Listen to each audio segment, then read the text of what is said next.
Hey, what's up? This is Chosen. Hope you're having a great day. This is going to be a Raid Shadow Legends video about a secret mechanic, or actually a couple secret mechanics that the dragon has that it does not show at all in its abilities. Now, about once a week or so, I like to upload a video about some of the secrets in Raid, some of the pro tips, some of the things that aren't shown in game, and some of that, like one that we did recently about ancient shards and the secret around them showing up in the shop and how often they do and all of that. I'll link to it if you haven't seen that last tip video that we did. But I also want to talk about the dragon. It's an important dungeon. It drops the speed set, it drops the lifesteal set, and I see a lot of newer players in Raid not knowing this mechanic and thus setting up some teams that they think will do better than they end up doing. So that's what we're going to talk about in this video. Let's get into it.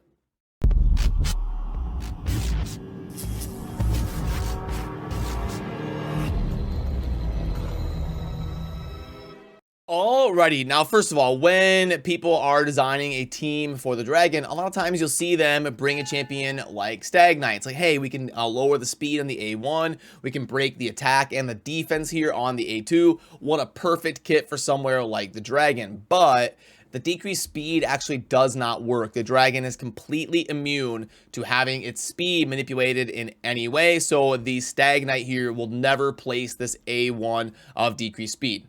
And then another very popular choice for mechanics like this is going to be a lure. Now, a lure has an A1 here that is one of the most famous abilities in Raid Shadow Legends because it is going to be a triple hitter that is going to decrease the turn meter by 25% on every hit. Now, this obviously can be extremely powerful. We see this used in a lot of different Doom Tower bosses and certain situations in the game. Faction Wars and then the Dark Fae, Astronix, Doom Tower boss can be insanely powerful. We sometimes even see builds that feature two allure champions just to get as much turn meter suppression as possible. But again, the dragon, even though it doesn't tell you, is completely immune to any sort of turn meter effect. So you would think allure is going to be god tier, S tier versus the dragon, but she is actually almost worthless because 99% of her utility the dragon is completely immune to.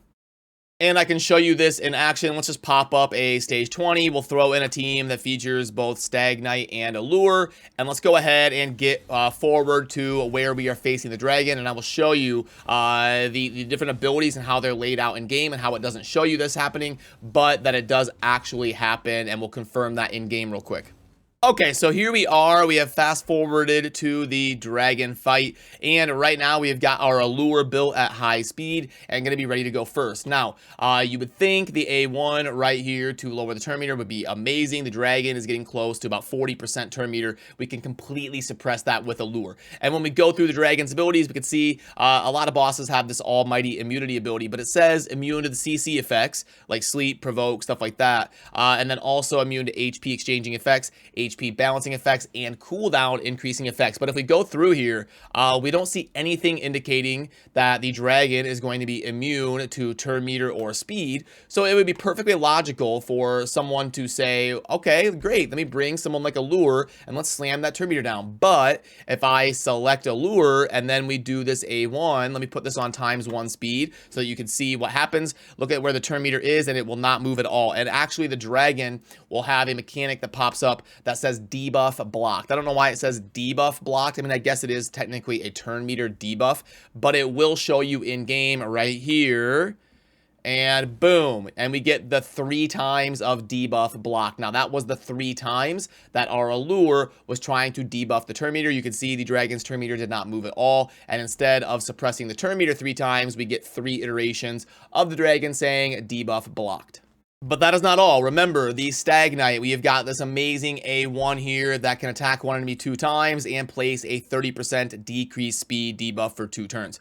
Now, watch this. When I attack the dragon with this A1, now this is not a 100% chance to happen, but if the Stag Knight would have placed the decreased speed, which is going to be a decent chance because I have the sniper mastery on my Stag Knight.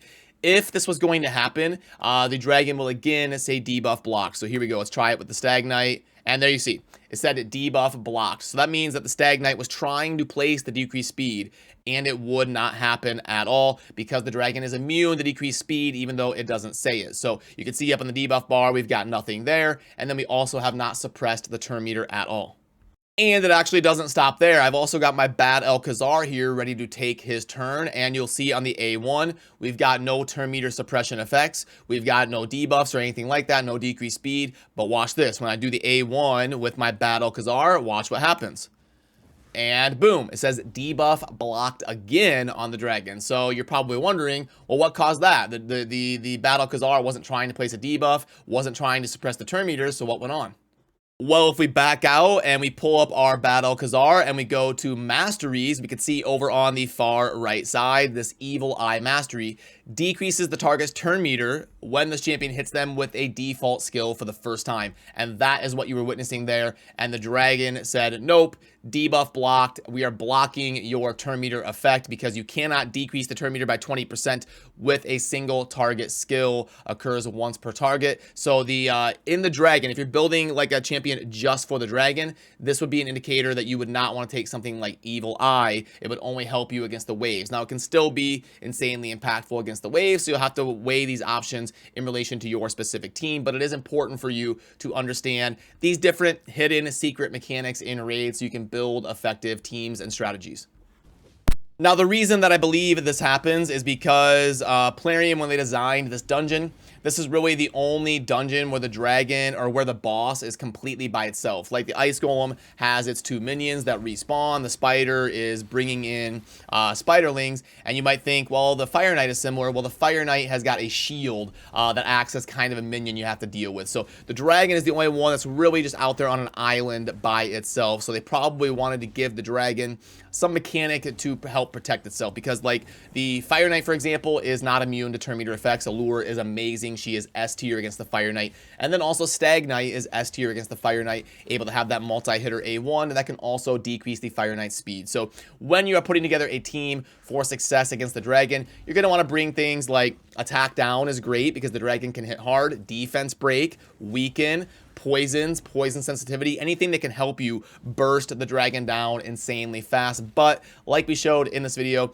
you are not going to need to take advantage of turn meter suppression or decreased speed, because both of those things are going to be completely worthless against the boss fight. But worth noting that it is still handy to have those things for the waves. It is 3 stages. You've got wave 1, wave 2, and then the boss fight. So you do still get some value out of the speed suppression and turn meter suppression to help you get through the waves a little bit more effectively.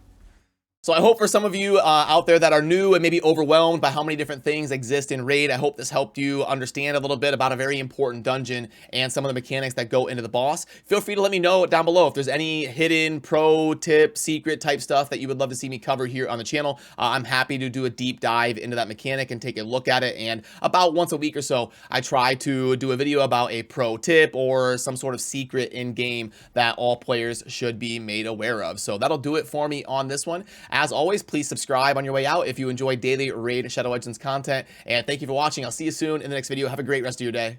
Peace.